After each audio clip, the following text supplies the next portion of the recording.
Start the recording.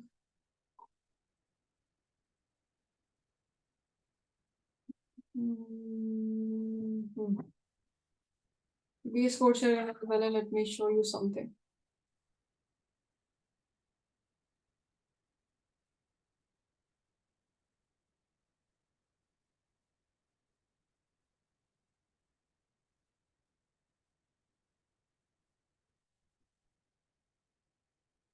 अच्छा, ये वाली वो स्लाइड जब हम मशीन लर्निंग के बारे में बात कर रहे थे कि भाई टाइप्स ऑफ मशीन लर्निंग ये होती हैं, supervised, unsupervised, semi supervised, reinforcement learning, और ये यहाँ तक महदूद नहीं है।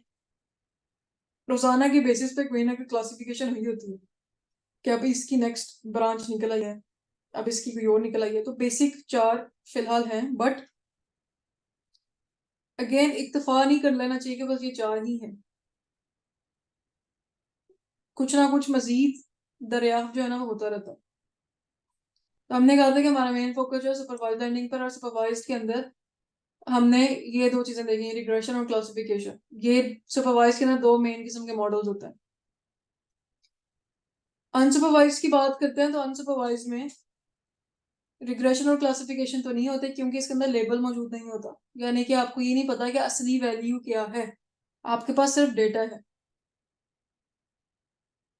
तो उसमें हम क्या करते हैं, उसमें हम क्लस्टरिंग कराते हैं, उसमें हम डायमेंशनलिटी डिटेक्शन कराते हैं, उसके अंदर हम अनोमली डिटेक्शन और बहुत सारी और चीजें कराता है। फिलहाल हमें मजीद उसके अंदर जाने की जरूरत नहीं। अगर आपने सुपरवाइज मशीन लर्निंग के मॉडल्स को अच्छे तरीके से प्रैक्टिस कर लिया है, तो ये जो अनसुपरवाइज का क्लस्टरिंग मॉडल है, इसमें आपको कोई इतना मसला नहीं आएगा, क्योंकि आपको अभी तक यही समझ में आ गया कि फ्लो जो है ना सबका वो एक ही तरह का, डेफिनेशन डिफरेंट है हर चीज की जो आप लगाते हो।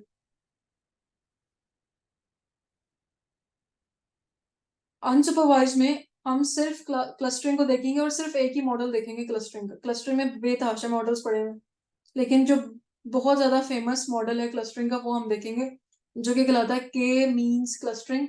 क्लासिफिकेशन में हमने देखा था KNN, यानी कि के नियरेस्ट नेबर, बट क्लस्टरिंग के अंदर है के मींस क्लस्टरिंग। के वही आता है कि भाई कितने हमने ग्रुप्स बनाने हैं। इसके अंदर था नियरेस्ट नेबर, इसके अंदर है मींस क्लस्टरिंग, यानी कि मीन जो है, एवरेज है, उसका थोड़ा सा रोल प्ले करता है वो के इधर। तो हम सिर्फ इसके एक करेंगे, क्लस्टरिंग को, के मींस क्लस्टरिंग को डिस्कस। बाकी जितना हमने काम किया हुआ है आपने उसको प्रैक्टिस करते रहना साथ साथ। अब जो के मीन क्लस्टरिंग है और KNN है, अक्सर अगर इसमें कंफ्यूजन हो जाती है। पहला सबसे इंपॉर्टेंट चीज है वो ये कि के मींस क्लस्टरिंग क्लस्टरिंग के अंदर आती है, जो नाम का नाम से पता चल रहा है क्लस्टरिंग है, यानी कि अनसुपरवाइज्ड है। और KNN के नियरेस्ट नेबर है, वो क्लासिफिकेशन के अंदर आता है, और उसके अंदर हमारे पास लेबल मौजूद होते हैं। जो के है वो दोनों में मोरलेस सेम ही किरदार अदा कर रहा होता है।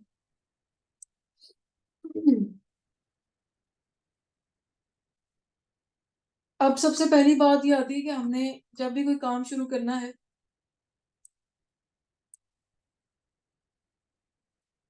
पहले हमने जहन में ये लेकर आना है कि हमने प्रॉब्लम कौन सा डिस्कस करना है, उसके बाद लाइब्रेरी इंपोर्ट करते हैं। यहाँ पे कुछ लिख लेते हैं, पहले उर्दू में लिखता। पहली बात तो ये है कि डेटा हमारे पास ऐसा है जिसके पास हमारे पास लेबल मौजूद नहीं है। डेटा में लेबल्स नहीं मौजूद, यानी कि डेटा में टारगेट मौजूद नहीं। टारगेट क्या है? वाई नहीं है, जिसको हमने प्रिडिक्ट करना होता है ना, वाई को प्रिडिक्ट करो।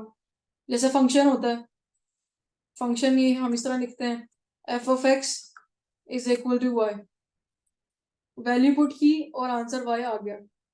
ये सुपरवाइज में होता है। अनसुपरवाइज में क्या है, कोई नहीं हमें पता कि वाई क्या है। हमें सिर्फ डेटा दे दिया और कह दिया कि भाई आप डेटा देख के खुद ही से देखो कि इसके अंदर किस तरीके के ग्रुप्स बन रहे हैं। डेटा के अंदर कोई ग्रुप है, डेटा के अंदर कोई हिडन पैटर्न है, हमने क्या करना है, डेटा का हिडन पैटर्न ढूंढना।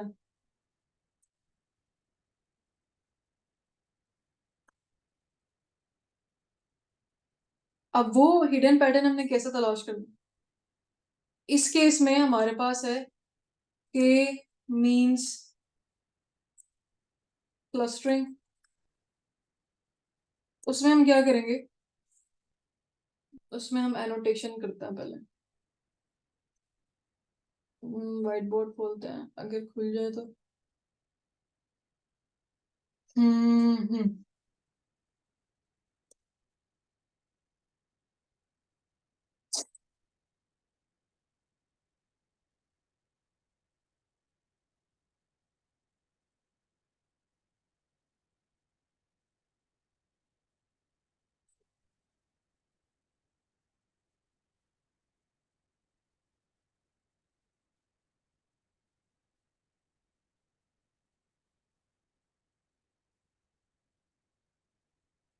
ओके।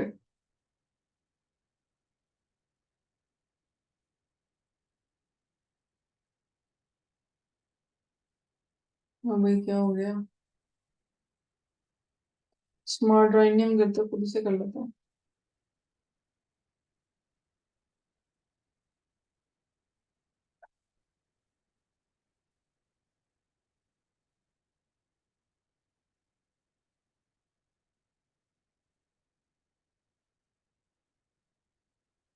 अब ये मैंने अपनी तरफ से तीन मुख्तलिफ किस्म के, ये मेरे पास एक डेटा है, ये वाला डेटा, ये वाला डेटा नहीं है। ये एक डेटा है। अब इस डेटा के अंदर जब हम अपनी आंख से देखेंगे तो हम, ये हमें पता चल रहा है कि तीन मुख्तलिफ ग्रुप्स बने हुए हैं। ठीक है, तीन मुख्तलिफ ग्रुप से मुराद है कि के इज इक्वल टू, यार ये क्या हो रहा है? मुझे स्मार्ट नहीं चाहिए, मैं खुद स्मार्ट हूँ। के इज इक्वल टू 3। ठीक है, मेरे पास तीन ग्रुप्स बने हुए हैं, एक, दो, तीन। यहाँ पे मुझे नजर आ रहा है कि मेरा डेटा किस तरह का है, तो उससे मैंने कहा कि मेरे पास तीन ग्रुप्स हैं। अब जब हमने डेटा लेकर आना होता है तब हमें नहीं पता होता कि उसके अंदर कितने ग्रुप्स बन रहे हैं। उसमें क्या होता है, इनिशियल प्रोसेस होता है इस तरह कि सबसे पहले आपको, आप जब K3 कर देते हो तो आप 3 सेंट्रोइड डिफाइन कर देते हो। अच्छा, एक यहाँ पे वो रैंडम होता है, वो आपने खुद से डिफाइन उसकी लोकेशन नहीं की, वो रैंडमली किसी भी पॉइंट पर जो आपके डेटा के अंदर है वो जाके खड़े हो जाएंगे सेंट्रोइड्स। एक यहाँ पर बन गया, यहाँ पर बन गया, और एक यहाँ पर बन गया, जैसे इधर बन गया। ये पहला स्टेप हो गया कि आपने K3 किया, तो तीन सेंट्रोइड जो है वो आपके डेटा में कहीं पर भी जाकर खड़े हो जाएंगे। नेक्स्ट स्टेप में क्या होगा कि आपका जो हर सेंट्रोइड है, जो आपका हर सेंटर बन गया, इस डेटा की बारी है सबसे पहले। ये डेटा ग्रीन से कितना दूर है, ये डेटा ऑरेंज से कितना दूर है, और ये डेटा पर्पल से कितना दूर है। तो सबसे ज्यादा नजदीक किसके है? ग्रीन के। तो इवेंचुअली ये अपने आप को ग्रीन कर लेगा। अच्छा, मैं इसका हिस्सा हूं, मैं ग्रीन वाले का हिस्सा हूं। फिर सेम ये डेटा का हिसाब किताब होगा, ये किसके करीब है? ये ग्रीन के करीब है, फिर इसका हिसाब किताब होगा। फिर ये किसके करीब है? ग्रीन के करीब है, ऑरेंज के करीब है, कि पर्पल के करीब है? तो ये जो है उसी हिसाब से फिर ये ऑरेंज के करीब है, ये भी ऑरेंज के करीब है, और ये भी ऑरेंज के करीब है। इसी तरीके से ये दोनों पर्पल के करीब है। फिर क्या होगा दूसरे स्टेप में, हर एक सेंटर का और उसके डेटा का, अब ये सेंटर था और ये उसका डेटा था, इन सब का एवरेज लिया जाएगा और एवरेज की एक लाइन डिफाइन कर दी जाएगी इधर। अब मैं इसको क्लीन करके थोड़ा सा बनाऊं, तो अब दूसरे स्टेप पे क्या है, ये ग्रीन है, ये भी ग्रीन है, ये भी ग्रीन है। इसको ग्रीन तो तस्वर करो, ये ऑरेंज है, ये ऑरेंज है, ये ऑरेंज है, और ये पर्पल है यहाँ पे। अब इन तीनों का हमने अपना अपना एवरेज ले लिया, ये एवरेज की लाइन है। फिर दोबारा से हर डेटा को उसके एवरेज के साथ कंसिडरेशन होगी। जिस पॉइंट पर ये कलर तब्दील होना बंद हो जाएंगे उस पॉइंट पर कहेंगे कि क्लासिफिकेशन क्लस्टरिंग जो है वो डन होगी। और जिस पॉइंट पर ये तब कलर तब्दील होते रहेंगे तो अगला स्टेप होता रहेगा, फिर एवरेज दिया जाएगा, फिर पूछा जाएगा हद से कि उसका कितना डिस्टेंस है, और इवेंचुअली हम कहेंगे कि क्लस्टर्स हमारे बन गए हैं। तो ये बैकएंड पर काम हो रहा है जब हम के मीन क्लस्टरिंग की बात कर रहे हैं। ये जो कॉन्सेप्ट मैंने अभी समझाने की कोशिश की है वो समझ में आया कुछ, कि यहाँ के पर का हम क्या जस्ट मतलब है? के को डिफाइन करेंगे कि इतना होगा फिर। हाँ, ये अच्छा सवाल पूछा है कि के की डेफिनेशन जो है ना वो थोड़ा सब्जेक्टिव मैटर है। शुरू में तो मतलब ये हमें डेटा दिख,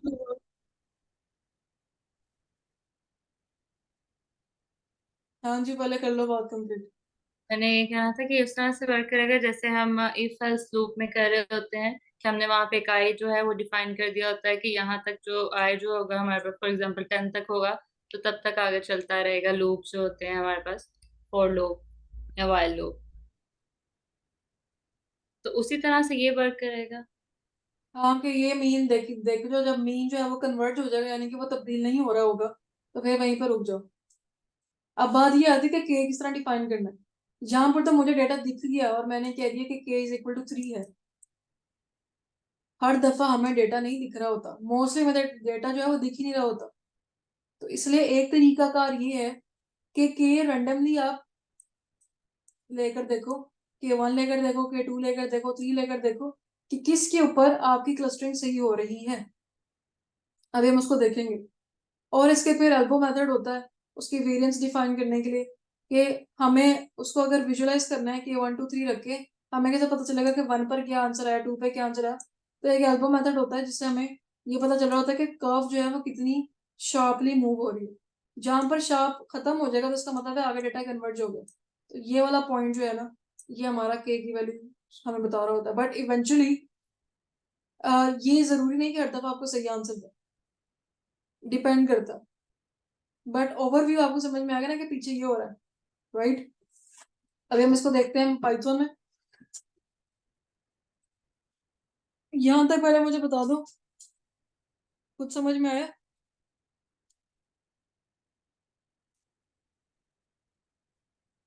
ऑल ऑफ यू।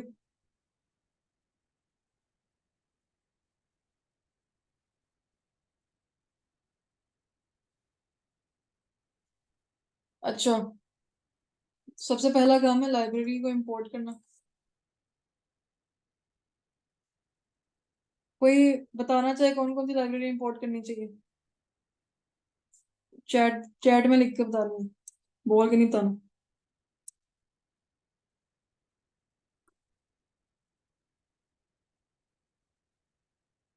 आप लिखोगे तो मैंने लिखना।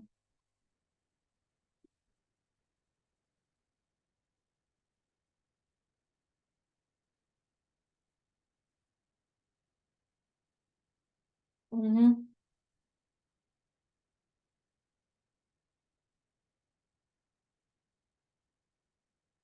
और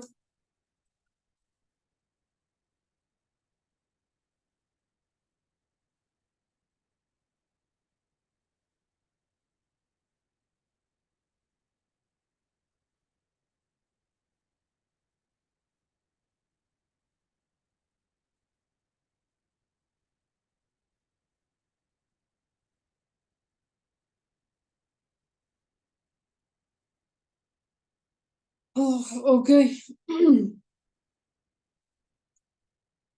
अब मुझे यहाँ से करना है फ्रॉम एस के लर्न, मुझे क्लस्टरिंग क्योंकि इंपोर्ट करनी है।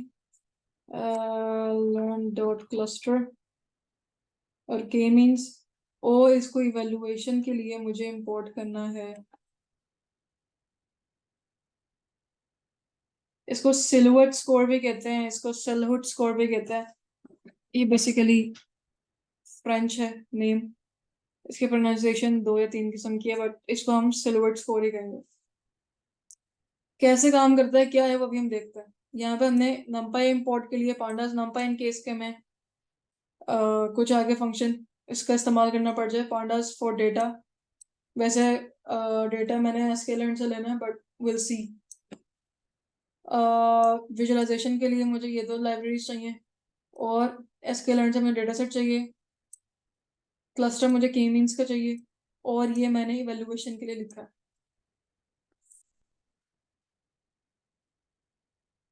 For evaluation.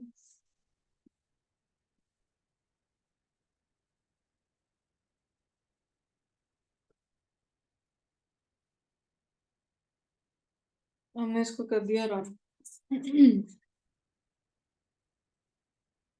अब दूसरा स्टेप, क्योंकि हमने लाइब्रेरी से इंपोर्ट कर ली है तो हमने अब अपना डेटा लोड करना।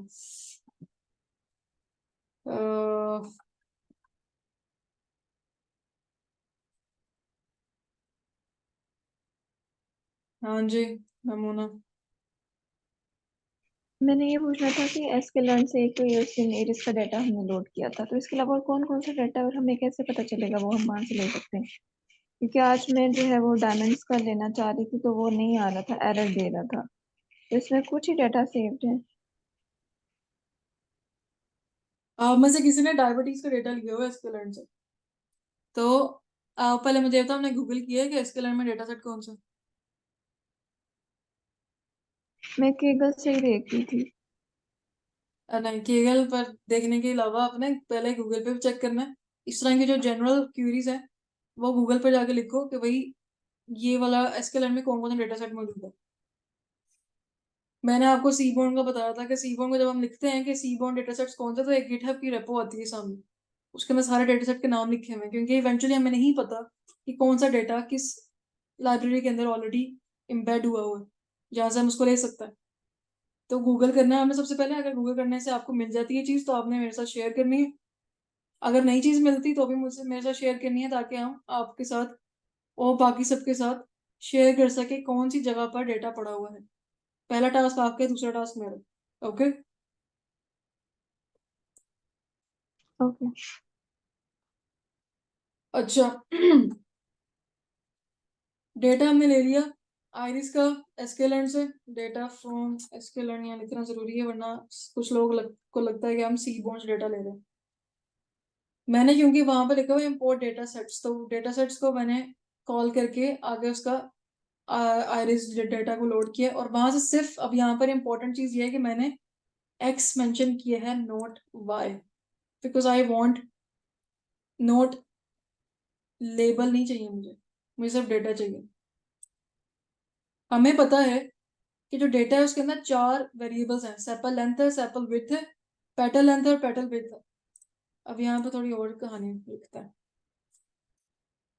डेटा में, आइरिस डेटा में 4 फीचर्स हैं जिसकी वजह से हमें पता चलता है कि फूल कौन सा, राइट?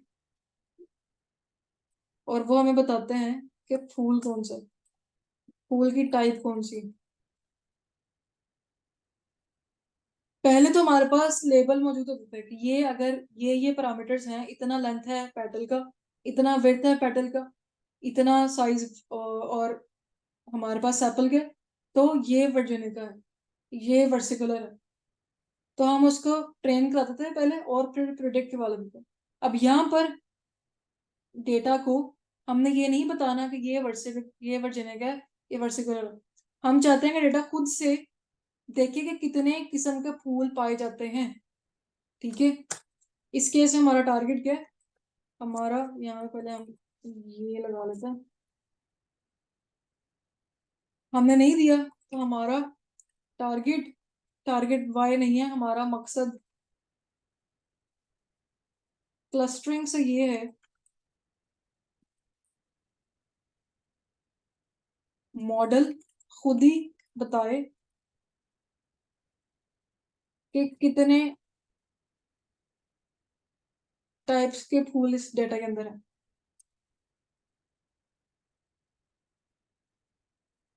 यानी कि वो हमें डिफरेंट ग्रुप्स खुद ही से बताए, हमने उसको कुछ नहीं बताया। यहाँ तक पर्पस समझ में आ गया कि के मीन क्लस्टरिंग या अनसुपरवाइज्ड लर्निंग किस तरह होती है? एवरीथिंग इज क्लियर सो फार?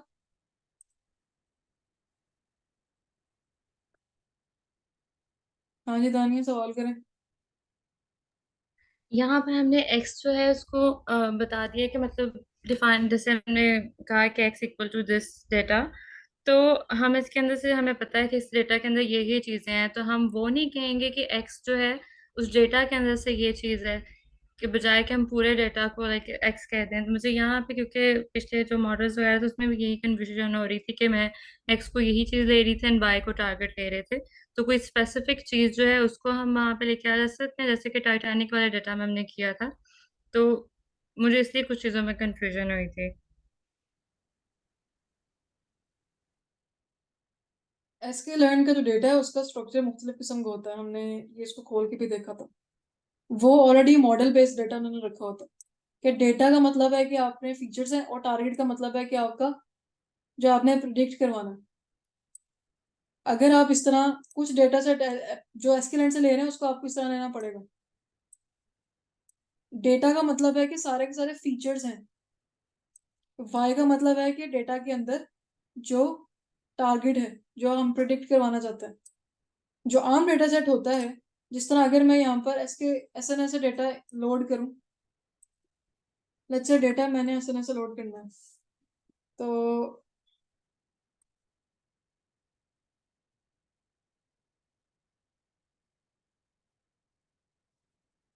उसके लिए क्या होता है, हम करते हैं भाई iris is equal to S N S dot load data set iris. फिर हम करते हैं आइरिस के अंदर जो होता है वो पूरा एक्स और वाई सारी की सारी इन्फॉर्मेशन मौजूद है। फिर मुझे एक्स अलग करना है और वाई अलग करना है। तो मैंने एक्स को कह दिया कि X is equal to drop हमने करना है भाई स्पीशीज को, ठीक है, df डॉट ड्रॉप स्पीशीज।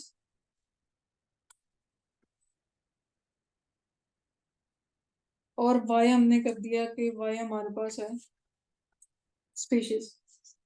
जो हम यहाँ पर काम करें ये क्योंकि एसएनएस का डेटा का फॉर्मेट इस तरह का है, उसके अंदर जो डेटा है उसके अंदर एक्स और वाई दोनों एक ही पड़े होते हैं, एक ही जगह पड़े हुए हैं, वो अलग से स्पेसिफाई नहीं हुए कि वो हमने डेटा पोर्शन में रखा हुआ है, वो हमने टारगेट पोर्शन में रखा हुआ है।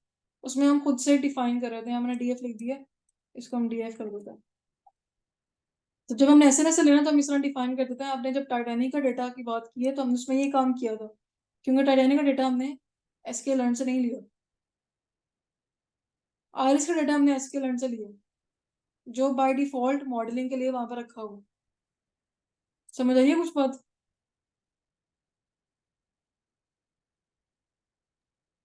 जी ठीक है। समझ आई है कि ठीक नहीं है?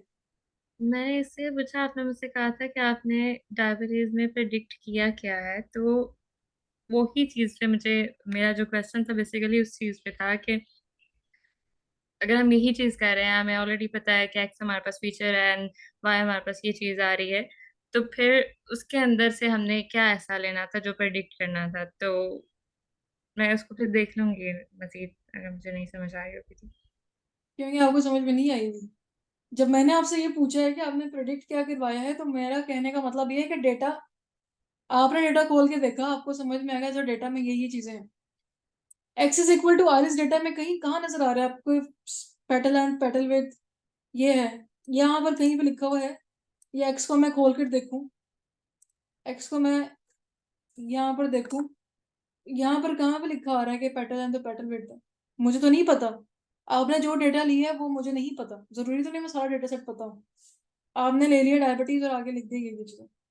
अब मुझे नहीं पता कि डायबिटीज में टारगेट क्या है, डायबिटीज है बंदे को या नहीं है। एक तो ये स्ट्रेट फॉरवर्ड जहन में आ सकता है, या कोई और चीज है, तो वो उसके चीज अंदर ऊपर साथ में थोड़ी। उनके बीपी वगैरह है, वो चीजें सारी इंक्लूड हो रही हैं कि इस तरह की चीजें थी। तो बिल्कुल ऊपर थोड़ा सा डेटा की डिस्क्रिप्शन इसलिए तो जरूरी है ना कि ये फीचर है, ये टारगेट है। मैंने ओके आरिस की ठीक है। डिस्क्रिप्शन आपको ऑलरेडी 3 दफा दी हुई है, इससे मैंने ऊपर कुछ नहीं लिखा कि आरिस में ये है वो है। हाँ, हम सबको पता है कि आरिस में क्या है, दैट्स वाई। फिर इसको डिलीट करते हैं और इसको भी डिलीट कर देते हैं। लाइब्रेरीज हो गई। आप सब ना असल में जो आपके जहन में सवाल आ रहा है उसको एक्सप्लोर नहीं करो। सवाल आता है उसको खुद से जवाब ढूंढने की कोशिश नहीं करते, इसलिए मसला वहीं का वहीं रहता है। और आप सबके सवालों से मुझे लग रहा होता है कि ये चीज जो है ना वो अभी तक आपने नहीं देखी। जितना हम यहाँ पे कर लेते हैं इट डजेंट इक्वल टू एक एक्सपर्ट लेवल का काम। ये बेसिक्स हैं, बेसिक्स को पॉलिश करते रहना चाहिए और उसके ऊपर बिल्डअप करनी चाहिए चीजें, उससे काम जो है ना वो अच्छा बनता है। तो आपके जहन में जो सवाल आ रहा होता है, try to find the answer by yourself. अगर थक जाओ, सवाल का जवाब नहीं मिल रहा, फिर आप कह सकते हो कि हाँ ये वाली चीज वहीं की वहीं है, ये मसला कर रहा है। ओके, हमने सबसे पहले लाइब्रेरीज इंपोर्ट के लिए डेटा इंपोर्ट कर लिया। अब हमने क्या करना है, डेटा फ्रेम बनाना है इसको, क्योंकि डेटा फ्रेम लगे। तो डेटा फ्रेम हमें क्यों बनाना जरूरी है, उसके बगैर काम हो सकता है कि नहीं हो सकता।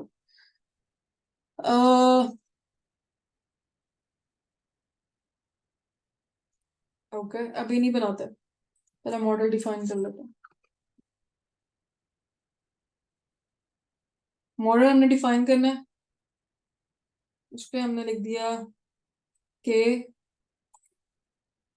Means clustering is equal to,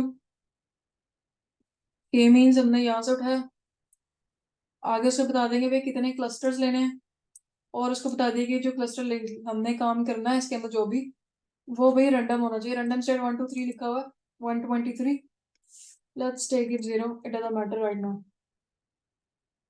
इसके अंदर और भी बहुत से पैरामीटर्स होते हैं, लेकिन फिलहाल हम उसको नहीं देख रहे। लेट्स सी ये काम करता है कि नहीं करता। हमने यहाँ पे मॉडल डिफाइन कर दिए, और अब हमने यहाँ पर मॉडल को फिट करना है। वही काम हो रहा है जो अभी तक हम कर रहे हैं, मॉडल डिफाइन करते हैं और मॉडल को फिट करते हैं। फिट किस पे करना है, जो हमने ऊपर डेटा हमारे पास है। Let's run it, I hope it will not give us an error. Okay, अच्छा यहाँ पर उसने इनिशियलाइजेशन की नंबर पूछे हैं, जो बाय डिफॉल्ट 10 होता है। फिलहाल इस पे फिक्र करने की जरूरत नहीं है कि ये क्या है, unless or until it makes an issue.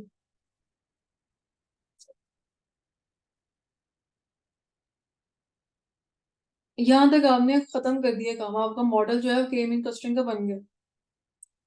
पहला सवाल, मॉडल बन गया, हमें कैसे पता चलेगा कि मॉडल सही काम कर रहा है या नहीं कर रहा। दूसरा सवाल, ये क्लस्टर्स हमने 3 लिखे हैं अभी, दानिया ने ये सवाल पूछा था, हाउ डू वी नो कि ये क्लस्टर कितने होने चाहिए। 3 लिखे हैं, 4 लिखे, इस केस में तो मुझे पता है कि 3 क्लासेस हैं, मैंने 3 लिख दिया।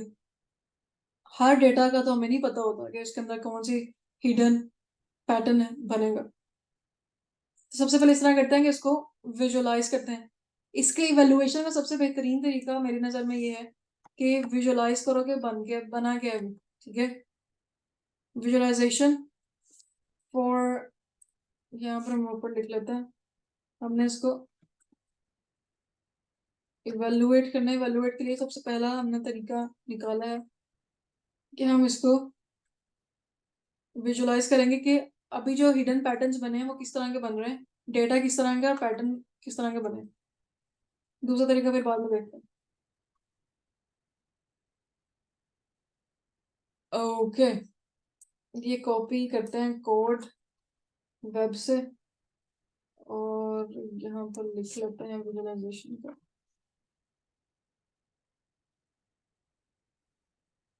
इससे पहले मुझे डीएफ डिफाइन करना पड़ेगा।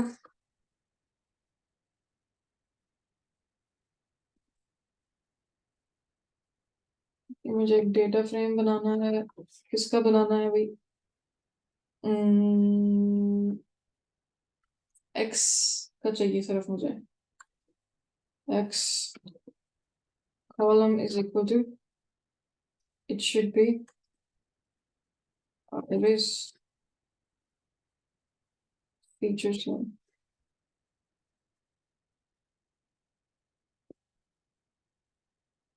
हमने मॉडल डिफाइन किया है के मीन क्लस्टरिंग का, सो इट शुड बी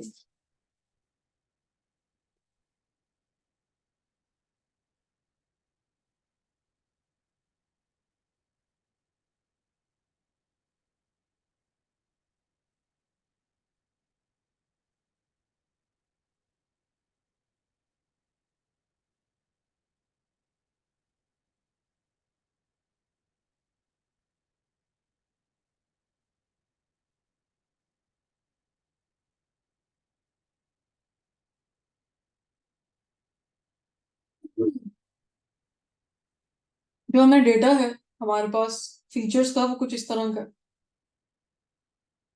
और हमने तीन, ये सेंट्रोइड्स की भी मैंने बात की थी ना कि वो तीन के 3 लिखा था, उसका मतलब है 3 सेंटर बना दिए मैंने। और फिर कितना एक पॉइंट कितना दूर है उससे वो इटरेशन करते हैं, और वो इटरेशन कितनी हमने करनी होती है तो हम यहाँ डिफाइन भी करते हैं ऊपर, लेकिन अभी हमने यहाँ पे कुछ डिफाइन नहीं किया कि ऑटोमेटिकली जब कन्वर्जेंस खत्म हो जाए तो रुक जाओ, ठीक है। तो वो यहाँ पे रुक गया और उसने कहा कि भाई ये मैंने 3 क्लासेस डिफाइन किए हैं। इसमें दिखने में तो हमें, हाँ क्योंकि एक तो पता है कि ये 3 क्लासेस हैं, और दिखने में तो मोर और लेस ये ग्रीन वाली है, ये हमें लग रहा है कि ठीक है ये एक हो गया फूल की टाइप, जो पर्पल वाली है ये दूसरी टाइप होगी, और ये येलो वाली तीसरी टाइप होगी। लेकिन और येलो और पर्पल वाली है वो थोड़ा थोड़ा अंदर ओवरलैप हो रही है किसी तरीके से। अब ये तस्वीर से हमने देख लिया, तस्वीर से आपको देखकर लग रहा है कि 3 क्लासेस उसकी ठीक है, या और क्लासेस होनी चाहिए थी, या कम क्लासेस होनी चाहिए थी। तस्वीर देख के आपको क्या लग रहा है? 3 क्लास हमने सही डिफाइन किए, कलर वाइज जो हो रहा है डेटा की जिस तरह डिस्ट्रीब्यूशन है उस लिहाज से पूछो।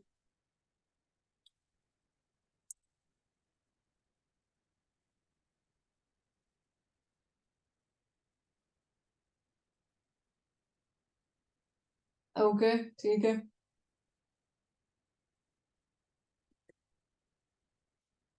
बाकी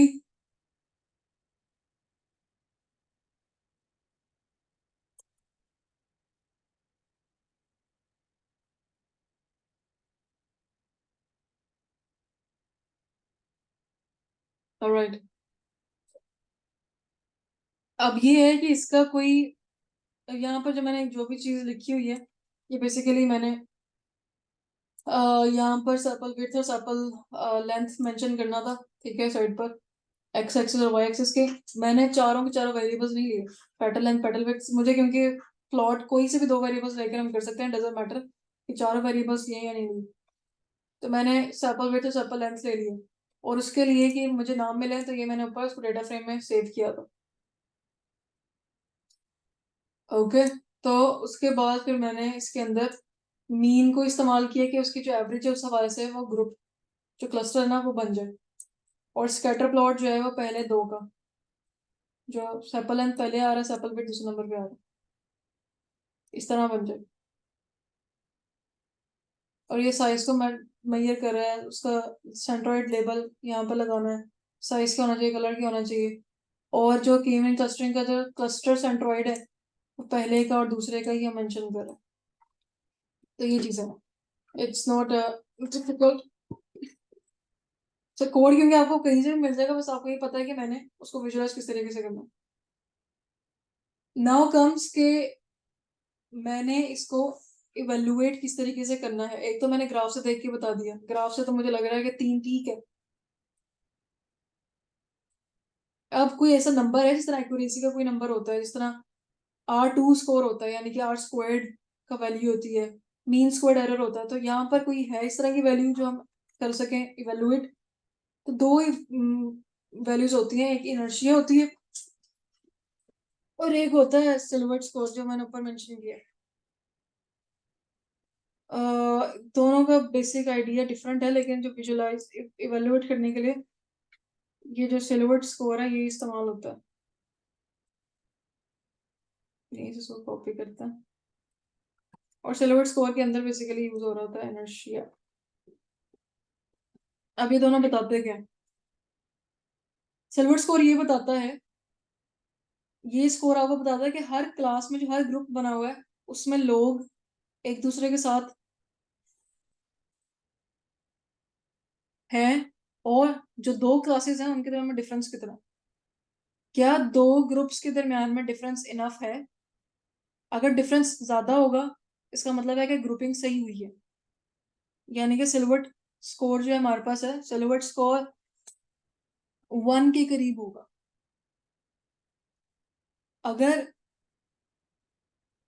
सही से ग्रुपिंग नहीं हुई तो ये -1 के करीब जाएगा, यानी कि डिस्पर्स डेटा बहुत ज्यादा फैला हुआ।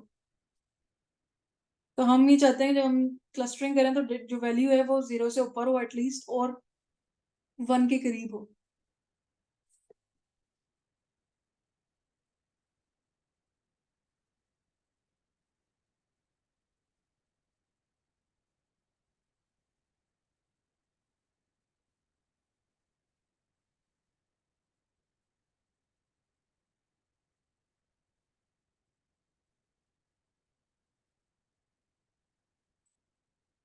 हम्म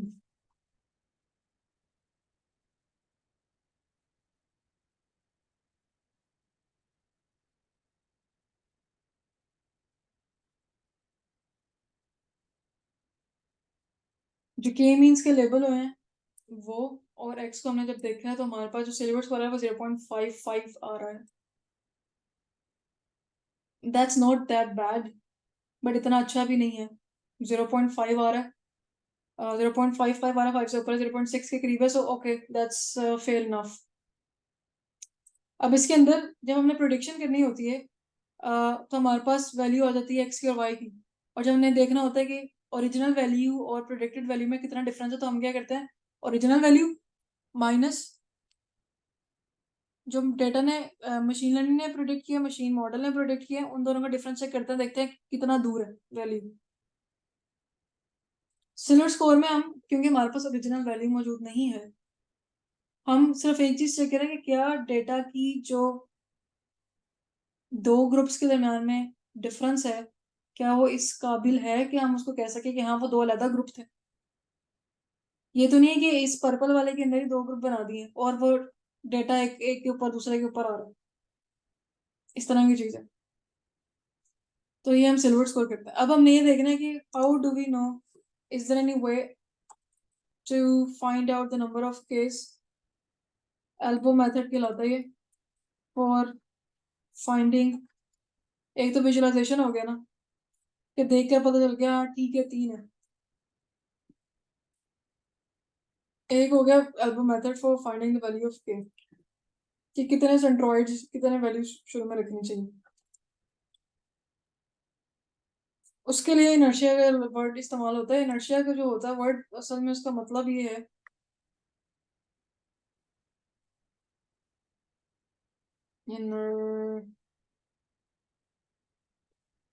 फिजिक्स में इनर्शिया का क्या मतलब होता है मेरे को ना, क्योंकि I have no real inertia meaning. Physics में मैथ्स है जिसमें हम ये बात कर रहे होते हैं कि जब भी कोई ऑब्जेक्ट अपनी स्टेट चेंज करने की कोशिश करता है तो इसकी स्टेट में जो रेजिस्ट है उसको हम कह रहे होते हैं इनर्शिया. मैथ्स ज्यादा तो ज्यादा रेजिस्ट करेगा, मैथ्स कम है तो कम रेजिस्ट करेगा. यानी कि अगर टाइटली पैक्ड है तो कम हिलेगा, अगर लूजली पैक्ड है तो ज्यादा हिलेगा, इस तरह कह सकते हैं. हाँ जी. तो यहाँ पर भी यही बता रहा है इनर्शिया. इनर्शिया ये बता रहा है कि आपके ग्रुप में जो लोग हैं वो इधर उधर ज्यादा तो नहीं फैले हुए, वो एक दूसरे के साथ जुड़े हुए, एक दूसरे के साथ अच्छे तरीके से कनेक्टेड हैं. अगर अच्छे तरीके से कनेक्टेड होंगे तो इनर्शिया ज्यादा होगा. अगर वो एक दूसरे से बात ही नहीं कर रहे, इधर उधर फैले हुए हैं, तो उसका मतलब है इनर्शिया कम है. तो इनर्शिया को यूज करते हुए हम ये बता सकते हैं कि किस तरह यूज करेंगे. अगर ज्यादा फैले हुए हैं तो इसका मतलब है कि वो अलग ग्रुप में होने चाहिए थे. अगर वो दूसरे से बात ही नहीं करे तो उनका ग्रुप तब्दील हो जाना जरूरी है. तो उस चीज को यूज करते हुए हम के डिफाइन कर सकते हैं. उसके लिए हम क्या कहते हैं, उसके लिए हम इनर्शिया का एक, लेट मी कॉपी उसका पूरा का फंक्शन. हम्म यहाँ पर मॉडल सही नहीं रखा हुआ, ठीक है. इसमें वो के मीन्स को ऊपर से मैंने उठाया तो उसको नाम के मीन्स का दे दिया. यहाँ पर ये अपना के मीन्स का स्ट्रिंग है, यहाँ पर हम फिट ही कर रहे हैं.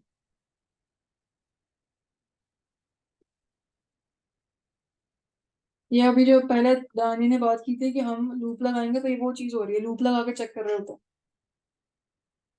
और लूप कितने दफा चलेगा, मैक्सिमम इटरेशन कितनी होगी, तो वो ये है 300. इनिशियल पॉइंट हमने 10 पर रख दिया, रैंडम स्टेट हमने 0 कर दी.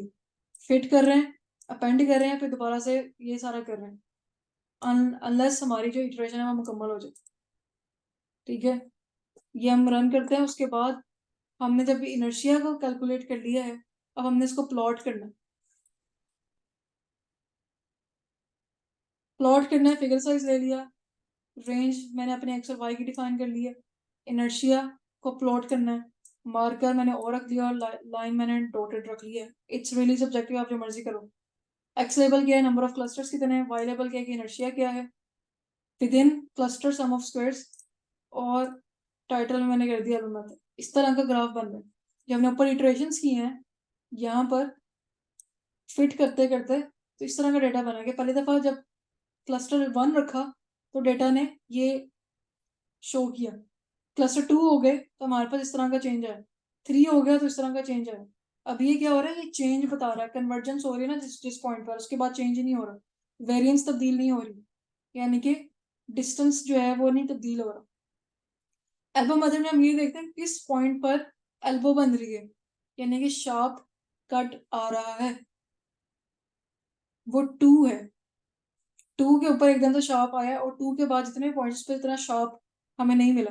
3 पे बेंड जरूर आया है लेकिन 2 पर बेंड हमें ज्यादा दिख रहा है, और 2 और 3 के दरम्यान में हो सकता है मुकाबला, लेकिन ज्यादा बेंड जो है आई वुड से कि वो 2 पर आया है। अब हम क्या करते हैं, अब मेरे पास 2 ऑप्शन है, या तो K2 रख के देखें या K3 रख के देखें। तो यहाँ से मुझे आइडिया होगा कि K क्या वैल्यू होनी चाहिए। एक दफा K2 रख के देख लेंगे और एक दफा K3 रख के देख लेंगे। अब ऊपर हम जाएंगे, वहां पे मैंने K3 रखा हुआ था, कहाँ गया भाई, यहाँ पे K3 रख के हमने मॉडल फिट कराया था और कुछ इस तरह की उसकी शक्ल बनी थी मॉडल की, और इतना उसने सिलोट स्कोर दिया था 0.55। अब यही सारा काम K इज इक्वल टू, यहाँ पे ऊपर पहले 3 लिख लेते हैं, 2 पे करके देखते हैं, और K इज इक्वल टू 3, ये था। अब यहाँ से कॉपी करते हैं इसको, और K इज इक्वल टू 2 के लिए काम करते हैं, यहाँ पर 0.55 वैल्यू आ रही है,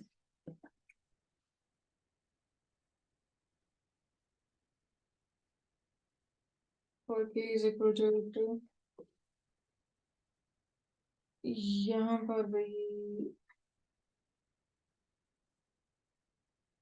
2 रखा।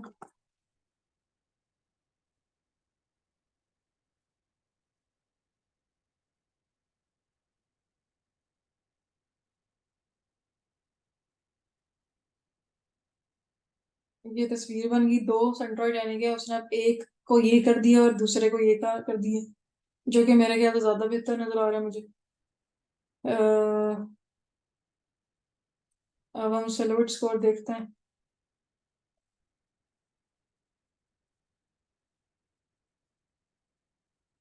इसी के बीच में ना कहीं पर इसको प्रिंट कर देते हैं।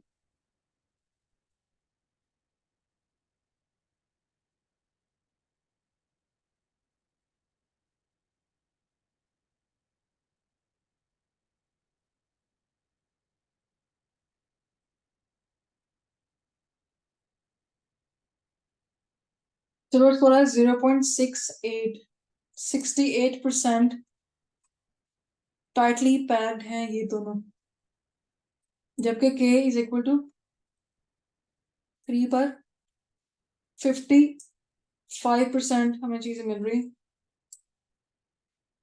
तो ये असल में डेटा जो है वो 3 वेरिएबल्स के साथ है, 3 क्लासेस के साथ है, लेकिन जिस तरह डेटा स्प्रेड हुआ है, जिस तरह डेटा स्कैटर हुआ है, उस हवाले से देखा जाए तो मशीन को लग रहा है कि 3 नहीं बल्कि 2 क्लासेस हैं, 2 किस्म के फूल हैं सिर्फ, ठीक है, क्योंकि 2 में इतना डिफरेंस नहीं है।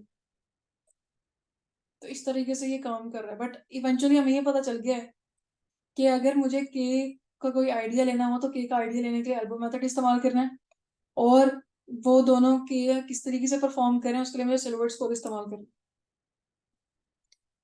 हाँ जी, समझ में आ गए कुछ, क्योंकि इसको प्रैक्टिस करोगे तो ज्यादा समझ में आएगा। के मीन क्लस्टरिंग ऐसी चीज है जो कि शुरू में इतनी आसानी से समझ में नहीं आती, बट आहिस्ता आहिस्ता चीजें समझ में आनी शुरू हो जाती। ठीक है, we are now going to stop it here, it's enough now, practice करते रहो इंशाल्लाह। अगर हम यहाँ पे वैसे K1 करके देखते तो